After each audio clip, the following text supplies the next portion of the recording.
Welcome, everyone, to another episode of Just Saying Football with Jack and Sean. I'm your host, Sean Gannon, alongside my partner, Jack Nicholas. We're here to bring you news, notes, weekly updates, and game analysis of your favorite teams from around the league. If you want a chance, go check out our website, justsayingfootball.com. Follow us on Instagram at Just Saying, no GWJS for article and video updates. And forget us in your ears on Spotify at Just Saying Football. Week 13 is here. Fantasy playoffs are right around the corner. NFL playoffs are right around the corner. Chiefs are staying alive somehow. NFC North is heating up with the Packers, Lions, and the Bears. My Vikings are sadly the odd men sitting out. How you feeling this week, buddy? Yeah, man. I mean, like you said, this is a big week. We got no buys. Every team is playing. It's Thanksgiving week. We got a triple stack on Thursday. We got a Friday game. We don't have to watch the Giants until Monday, which is all nice. Yeah, man, I love this season, part of the season right now. I know things are toning down, but we're talking a lot off camera. There could be a lot going on with these playoff movements. So let's get right into it. Yeah, let's jump right into our Thanksgiving Day 1 p.m. game. Green Bay Packers making their way to Detroit, take on the Lions. Lions are favored in this one by -2.5 with an over-under here of 49.5. Now, these two teams met in week one, and everybody immediately was like, Packers, Super Bowl for sure. Lions, they're imploding. Everybody, we should worry about them. Now, here we are, week 13. These teams look a little bit different. What are your thoughts going into this one? Packers are coming off of a huge win against the Vikings. Their defense just absolutely blanketed my Minnesota team. Can they do the same against Jahmyr Gibbs and this Lions team? Yeah, man. I think right now, I think that with a game of film under them, I'm liking the Lions under this. When they boom, they boom, and they made a huge comeback last week, despite the Giants' record and me giving them shit earlier in the show. It's they dominated. Gibbs 200 rush yards, 3 touchdowns, 10 catches. Only person outside of LaDainian Tomlinson to ever do that. I think this is a great way to kick off Thanksgiving. So I'll take the Lions. I love what the Packers are doing, but their receiving core is just too questionable for me to think this offense can outpace the Lions. Yep, I gotta also go with the Lions. I think that now they've sort of found their groove again. They kind of know what their offensive identity is, what their defensive identity is. I still think that the Packers got some lucky moments in the game Hmm. last week that definitely changed the pace for them. I don't know if that will happen the same with the Lions, and for that I'm a little bit worried. I'm gonna go with Detroit. I think that they just have the better team at the moment right now. But again, Micah Parsons, that defense, they can always surprise. I'd stay away from this spread. That 2.5 is scary. All right, let's move this right along. 4:30 p.m. Kansas City Chiefs making their way to Dallas to take on the Cowboys. Chiefs are favored this by -3 with an over/under here of 51.5. Chiefs are staying alive. They got the win last week. They're looking a little bit better right now. We should all be worried. But Pickens and CeeDee Lamb looking like the best duo in the NFL. Yeah, man, you just listen off all these names. It just reminds me, even with the last game, this is a big week in fantasy. Make sure you got all of your players in on Thursday night because we got three fantasy relevant games. This second one right here, beautiful in the middle of the day, going to be all offensive. I love the 51.5. I'll take that all day. Pacheco is playing, so I think KC, they're going to do what they have to keep the ball out of Dallas's hands. Dallas has been great in the clutch this year, so I'm like just keeping up like last week. But KC, I mean, this could be a game that goes to OT in my mind. I'm loving everything KC this week. I also got to stick with Kansas City in this one. I just think they're the better overall team. The defense is still a little bit more trustworthy. The offense overall is a little bit better. I think, and they've been in the Super Bowl so many times for a reason. It's because they're Yeah. able to win in these moments, in these games. We talked about them earlier on in the year, worried that they weren't going to make the playoffs. Here we are saying that they're still alive. There's a chance for them to win the West. There's a chance for them to be in the playoffs, be in this wild card spot. That's not a team that you want to face in the wild card either. So I'm locking them in. I'd be a little bit worried if I'm Dallas with this defense. All right. Keeping this moving along, Thursday night football. Cincinnati Bengals make their way to Baltimore, take on the Ravens.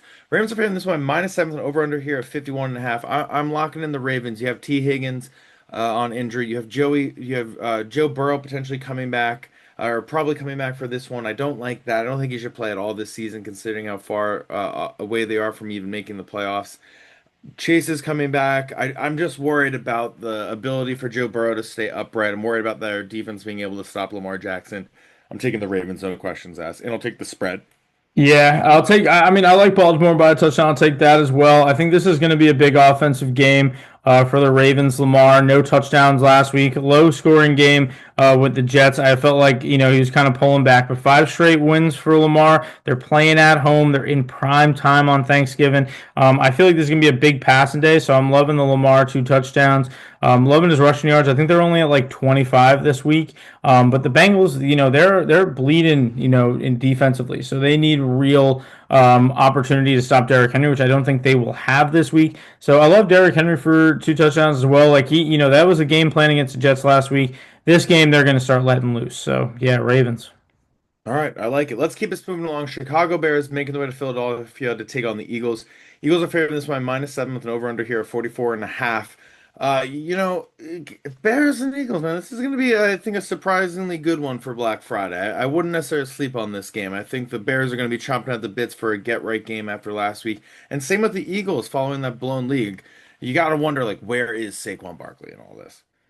Yeah, dude. I mean, where he hasn't been anywhere you want because this guy, like, he's low averages in everything this year, and not what you want to see from Saquon. The offensive line didn't change; the scheme changed, and now you have AJ Brown finally having a big game last week. Big shout out to him. I think they can do that. The Bears, I do kind of like the Bears +7 on this. They could be a sneaky one. Friday game, weird kind of prep schedule this week. Philly, it's a midday game. There's a lot of weird stuff about this one. So I'm going to take the Bears +7, but I'm going to take Philly straight up on this. I just think they are the better team, like you said, but man, Ben Johnson, he's been keeping things alive, and we've been saying it for weeks that Philly is stale.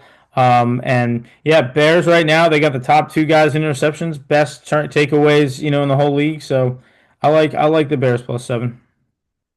I'll take the Bears at +7, but I'm going to take the Eagles to win the game. Ultimately, look, you lost to the Dallas Cowboys after having the lead. Now you're coming back to Lincoln Field, your home team. It's going to be the day after Thanksgiving. Those Eagles fans are going to be ready. The last thing you want to do is put up a loss because more than Yeah. anything, those Eagles fans will come at you, even though you're their own team.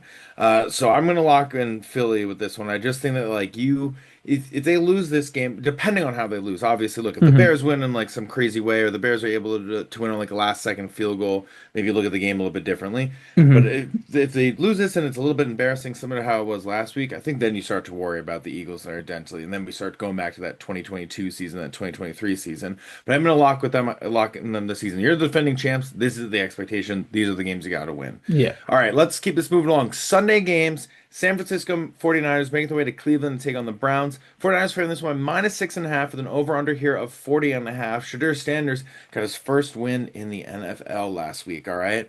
Everybody loved it outside. However, I'm going to lock the 49ers in on this one. I just think that CMC and Brock Purdy will have a much better game that the defense of the Browns can't handle. And I also think that the 49ers defense under Robert Saleh, they look better, they look different. They're making ways to get after you. I think it's going to be a tough day for Shadur Sanders because Robert Saleh is going to scheme, make this rookie quarterback feel very uncomfortable with the kind of pressure he's going to have. Yeah, and I mean it's interesting because like you said, the pressure comes from both ways. I mean, Garrett's going off. You got Purdy throwing 3 interceptions last week, and like you said, the defense of the Browns is really their strong suit. So I think if anything, this is an under 40 game for me. I feel like the Monday night game showed us that the 49ers are going to have these stale games, and now they got all their guys back. They have no excuse for it. I think it's just an under game, but I do still like San Francisco for a touchdown. Just crazy, man. I want to take the Browns, but I got to go with San Francisco on this one. All right, I like it. Let's keep this moving along. Not the best game of the weekend. Jacksonville Jaguars making their way to Tennessee to take on the Titans. Jacksonville favorites by -6.5 with an under here of 41.5. I'm just going to take the Jaguars. They should win this. They're the better team. They're the healthier team, better roster, everything like that. Even for fantasy purposes, I don't see anybody that's startable in this unless you're forced to start like Travis Etienne right now. Or Jacoby Myers, maybe. Or Jacoby Myers, maybe, but like you're really not starting anybody for fantasy reasons. Maybe Jacksonville defense, if like there is no defense out there whatsoever. But even then, I am not gonna risk it with them. I'm just gonna take Jacksonville. This is a game betting and fantasy. Just stay away from. Yeah, I agree. Jacksonville, if I have to pick, but don't really want to pick in this one. I think Jacksonville's defense is up there, and this could be an easy win for them. They're only one game behind the Colts, so it puts a lot of pressure on the Colts this week. And we'll get into them in just a sec. Oh yeah, we will because right now We have the Houston Texans making their way to Indianapolis to take on the Colts. Colts favorites in this one by -4.5, and over under here of 44.5.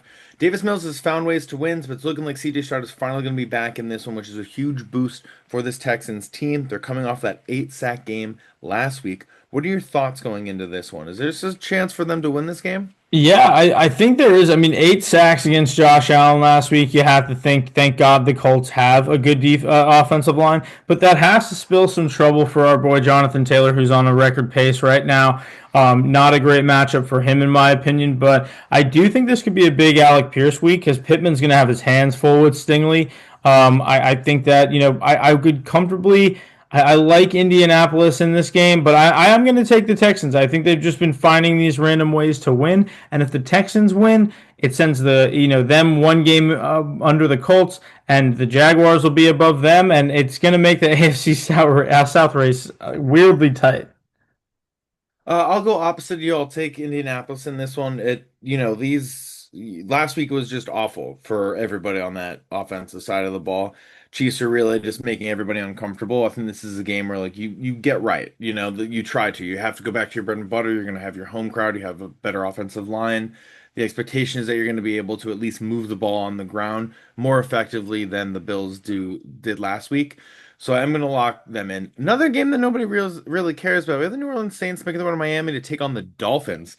Dolphins are favored in this one uh, by 5.5 and over under your 42.5. Now, again, for fantasy purposes, Chris Olave and Jalen Waddle, those are the only people you're concerned about. For sure. And if Devon Achan's out there too, maybe. But I don't know. This is going to be an ugly game no matter how you look at it. We've been talking crap about the Dolphins all year, but the fact is when it comes to these teams you're looking at, they're at home right now. New Orleans is worse right now. Kamara got hurt in the first quarter last week. That's all I got to say. Just take the Dolphins. Just stay away from the spread. Scary how bad New Orleans is right now. Yep, absolutely. I think you got to lock in the Dolphins without question. All right, let's keep this moving along. We have the Atlanta Falcons making the way to New York to take on the Jets. Or Atlanta's favored this by -2.5 with an over-under here of 39.5. If only Bijan Robinson and Brees Hall, those are the only people for fantasy reasons you should be focusing on in this one. Other than Yeah, that, similar to the other ones, you're staying away from it. yeah, and even a guy like Kyle Pitts or Darnell Mooney had a big week last week. You don't want to trust him in this game. You saw the way the Jets were able to play the Ravens. It's going to be a slow paced game for sure, like you said. Probably a lot of running with those running backs. I do not want to pick the Jets, so I'll take Atlanta. I'm hoping that it could be a decent game for them, but the Jets right now, I mean, they have just been absolutely tragic. Yep, I'm gonna lock in Atlanta. This is a game that like they just should win. They have the better team. Although for the Jets, at least the passing game looks better with Tyrod Taylor, so that's good. All right, Yeah. let's keep this moving along. We have the Arizona Cardinals making their way to Tampa Bay to take on the Buccaneers. Tampa Bay said this one -3 with an over-under here of 44.5. You could just see the Bucs. That game just totally got away from them. They were not able to do Yeah. anything to slow down the Rams. And then Baker Mayfield gets injured. Now they do have Teddy Two Gloves, Vikings legend. But you have to get a little bit worried as now these injuries are piling up even more for the Buccaneers. I feel like I have to go the Cardinals in this one. I just think that this is the game where all the injuries shows why this team isn't ready. Yeah, it sounds like it's your dog of the week for sure with Arizona. I mean, Jacoby Brissett taking that next step this year, and I gotta say, I don't know about you, Sean, but it doesn't seem too different from the Kyler one. And when we were talking about them earlier this year, we were like, they're a fringe team. You never know if they're actually going to be able to win. Now they've been getting it done. I feel like everybody got screwed on the Trey McBride touchdown last week, so obviously I feel like Trey McBride. But Michael Wilson is now a full-fledged starter in fantasy. That guy is going to be a real stream. And I think Ibuka. Last week we kind of saw that he needs Baker. And Teddy's not going to get it done. This running back situation for Tampa is just so out of whack right now. Yeah, if you're a Bucky Irvin fantasy owner, you're definitely just kicking the can right now. It sucks. All right, let's keep this moving along. We have the Los Angeles Rams making their way to Carolina to take on the Panthers. Rams are favoring this one -10 with an over-under here of 45.5. There's no question in my mind. This is the Rams. I'm even going to take the spread. Matthew Stafford. It always is going to go to a quarterback. That's just how the MVPs goes. He's probably going to win the MVP race if it ended today, although I do think Yeah. like Jonathan Taylor. and Jackson Smith and Jigba should have a very good case to win MVP. But this is the Rams game. I think like right now the Rams, you got a future Super Bowl bet, toss a little shmoney on the Rams if you can. I think that's a good future Super Bowl bet right there. Yeah, yeah, we've been saying it all year. We've been saying all season that, they have a path and they can definitely play with the best right now in the NFC. So I do like the 10.5. I'm telling you, Sean, I saw the 7 last week and I checked the tape. I was like, 7 seems like a lot. Well, they were up 21 points in the first like 8 minutes of the game and pretty much sealed it. Devontae Adams is scoring on an absolute record pace right now. I think he just set the record for most 1 yard touchdowns ever receiving. Yep. So, when he's in the goal line, it is automatic for our boy Devontae Adams. So Got a I'm little loving him sugar this shake. week. I'm loving him this week. Obviously Puka, but Carolina, man. I mean, they're not. It could be a big Kyron Williams week because Carolina's secondary obviously went off last, with on Monday with the 3 picks. So Stafford has no picks, I believe, in the last like 10 weeks, and I think he has 25 touchdowns. So you gotta take Stafford on this. Yep, and if they have JC Horn though, maybe that can change, but that won't change the game. All right, let's keep this moving along. We have my Minnesota Vikings make their way to Seattle, take on the Seahawks. Seahawks favorites by -10 with an over under here 41.5. Obviously, the big thing everyone's going to talk about is everybody is Sam Darnold facing his former team. JJ McCarthy not playing good. He is currently only second all-time worst behind only Jamarcus Russell for average EPA, which is not good, it's really bad. Max Bosemer expected to get the start this week. Our undrafted rookie free agent from where? University of Minnesota Golden Gophers, baby. He's a legend. I'm locking Seattle. I just think this is a brutal season to be the Vikings. I think everybody's worried about JJ McCarthy and what the future is going to hold for that. I think, Russell Wilson, that's a name that can be floated out there. Kyler Murray, I think, is a name that can be floated out there. I wouldn't be surprised if Minnesota does something this offseason that, you know, shakes things up just a smidge. They got to bring in a veteran, I think is what this is showing. Yeah, I think that you got to get a guy who's kind of on a deal, get one of those little Baker Mayfield deals going with him. But I will say we said it last week, Sean, that you hate that you have a quarterback that gives himself a nickname.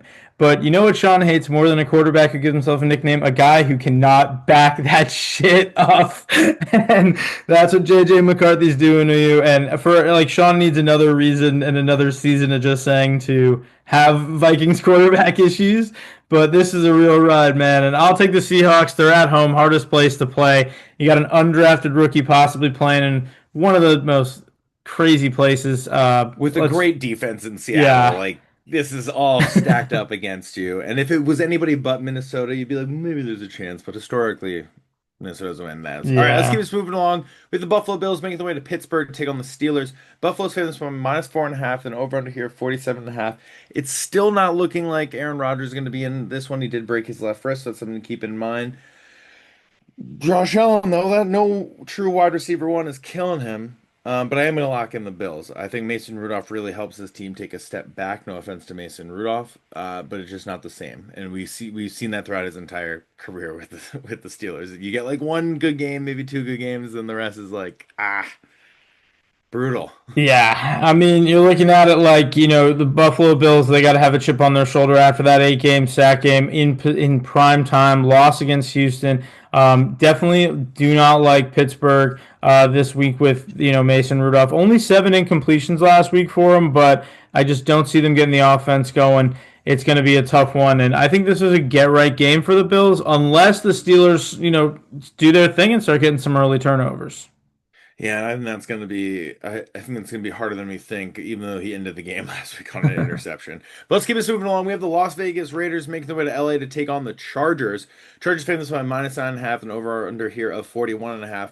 After making Chip Kelly the highest paid offensive coordinator in the offseason, the Raiders have fired him. Um, so who knows what this team is going to look like this week? I'm going to stay away from the Raiders. I'm going to take the Chargers. Hampton's back for this one, Amarian Hampton, the rookie, so we like that for them. That's a huge boost. And I don't think that Max Crosby alone is going to be able to win this game because sadly we've seen it happen in the last few years. He is not enough for this team Yeah. to win this game. If I am him, might start requesting that trade Yeah. soon. Like Max, we all get you want to be there, but like after this season, do you still want to be there, bro? It's okay if you do not want to be Yeah. there. They are not doing right by you, my Yeah, man. for sure. I mean, I'll take the Chargers, like you said. Hampton possibly back. Herbert's got to come off this bye in an easy matchup in a team that he knows how to beat. I think that this is all over, for the Raiders right now. They're just on a downhill spiral. 2-9. They are 1-4 on the road, and they have lost five straight. There's no way I'm not taking the Chargers this week, and they got the weapons. We could go on all day about their weapons. Yeah. I absolutely love it. All right, let's keep this moving along. We have the Denver Broncos making their way to Washington to take on the Commanders. Denver's favoring this one by -6.5, with an over-under here of 43.5. Potential for Jaden Daniels to be in this one, but there's still a chance that he's out. What are your thoughts going into this one? Yeah, I don't know if I'd bring him back just yet. This is going to be a tough matchup. The pass rush for the Broncos has been just completely relentless this year, and Mariota's going to probably have to suffer through this week. Haven't been loving that they haven't been figuring out the running back situation with Washington, so I don't trust them to keep the pace. I do trust the Broncos to get that done. I think them coming off the bye as well. You got to get RJ Harvey involved in prime time. It's a big week for Denver, and they just continue to be nonstop. They're 9-2. They could be 10-2 if they win this. That gives them a 3-game lead on whatever happens this week in Kansas City. So, I mean, I'm taking Denver all day on the road. Yep, I absolutely love it. I'm definitely going to do Denver as well. Pat Surtain is looking like he's going to be back in this one as well, which only adds to this already incredible defense that just gets after quarterbacks each week, each season. They're just phenomenal. Offense always starts a little bit slow, so that's going to be the one thing to monitor. Hopefully, they're able to get that going, but I am going to lock in Denver. All right, let's keep this moving along. We have some Monday Night Football. It's the New York Giants making their way to New England to take on the Patriots. Patriots are favored this by -7.5, and over under here of 46.5. Saw Jameis Winston doing it all, and he even said he'll play tight end if it helps his team win. And that's the kind of guy that he is, and you just know that he's got that dog in him. What are your Yeah. thoughts going into this one for the Giants? Obviously, the Patriots, look, man, they got the number one defense. Their offense is playing great. They got the best record right now in the NFL. Everything that everybody was saying in the offseason, right? And Stephon Diggs, probable comeback player of the year. I don't see anybody beating him out for that one. Yeah. What are your thoughts, though? I don't know, man. We got a great pass rush we can get after Drake May this week. Drake May is making it happen with everybody there. I'd love to see Henderson get involved. They had 5 goal line, carries last week. None of them were to Henderson. I think the Giants, despite that huge loss, Sean, I texted you, I was like six points up by 3 minutes. We know they're going to lose, but then the Giants lose. I think that this week New England gets them, but I like the Giants to cover at 7.5, and I kind of like the over at 46.5 with Jameis running this and New England the way they're doing it. There's going to be a lot of offense. Yeah, I think this will be a lot more fun than people expect. I think the Giants can keep this close, even if Jackson Dart is not in this one. If he is, it's all the better for Giants fans. Yeah, But I do think that the Patriots right now, Mike Vrabel has this team operating on a different level. He came in to change this franchise, and that's exactly what he did. yeah, And I think that you're seeing why the Patriots were so happy to get him in the building right now. I think that like not what we were expecting at all from New England, and each week that they're just showing why it's at least consistent for this season. So I'm really liking them for this one. The Giants did fire Shane Bone. That's something to just monitor because they had 4 10-plus point blowout leads lost in the fourth quarter. Bad play calling on the defensive side, it just feels like at times. So hopefully that changes the Giants at the very hmm least. Hopefully we see something different in the fourth quarter from them. I'm yeah. still liking the Patriots, sadly. This is one of those classic games, but gotta lock them in. All right, that's all the time that we have, everybody. Hopefully you eat a lot of food, watch a lot of football, get to relax, get to unwind, take some breaks from work, and enjoy the great week of football we have ahead. Yeah, triple header on Thursday, Black Friday game, a whole bunch of games in between Giants Monday night. We love that. Thank you guys for always watching Just Saying Football. Enjoy your Thanksgivings. Check out Just Saying Football on YouTube, Discord, and Just Saying with No G WJS, No G WJS on Instagram for all your updates. Thank you guys so much. Enjoy.